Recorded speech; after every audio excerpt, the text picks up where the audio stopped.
Magandang gabi po sa ating lahat. Narito po ang ating update sa binabantay nating si Bagyong Julian.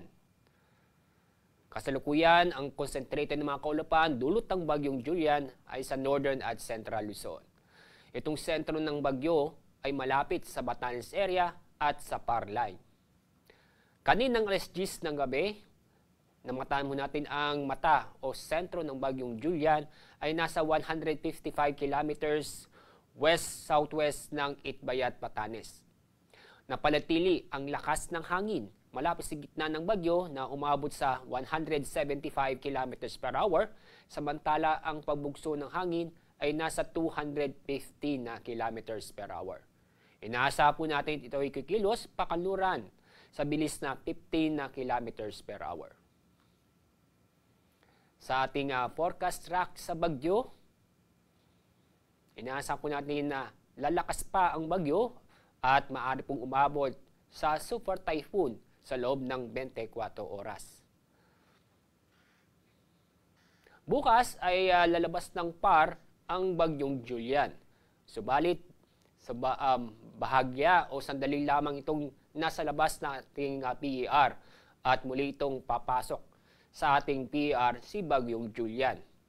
Maaari po mag-landfall sa Taiwan sa darating ng Miyerkules ng umaga o sa Miyerkules ng hapon. Pagdating ng Huwebes, muli ito lalabas ng PAR ang Bagyong Julian at inaasahan po natin ito yung magtuloy-tuloy papunta sa Japan. Ito na naman po mga lugar po na sa ilalim ng Tropical Cyclone Wind Signal. Signal number 3 ay nakataas sa Batanes. Tropical Cyclone Wind Signal number 2 naman sa Babuyan Islands, Ilocos Norte, northern portion ng Apayao at northwestern portion ng mainland Cagayan. Samantala, signal number 1 ay nakataas sa Ilocos Sur, La Union, Pangasinan, lalabing bahagi ng Apayao, Kalinga, Abra, Mountain Province, Ifugao, Benguet, lalabing bahagi ng mainland Cagayan, Isabela, Quirino, Nueva Vizcaya, northern portion ng Aurora at ang northern portion ng Nueva Ecija.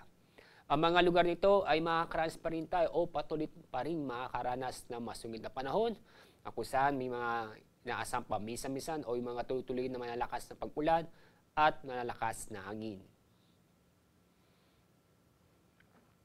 At mula ngayon hanggang bukas, minaasahan pa rin tayong pagbukso ng malalakas na hangin sa Ilocos Region, Cordillera, northern at eastern portion ng mainland Cagayan, eastern portion ng Isabela, Aurora, Zambales, Bataan, Metro Manila, Calabarzon, Romblon at Camarines Norte. Sa araw ng Miyerkules, minaasahan pa rin tayo sa Ilocos Norte, Ilocos Sur, Abra, Apayao, Batanes, Babuyan Islands, northern at eastern portion ng mainland Cagayan at eastern portion ng Isabela.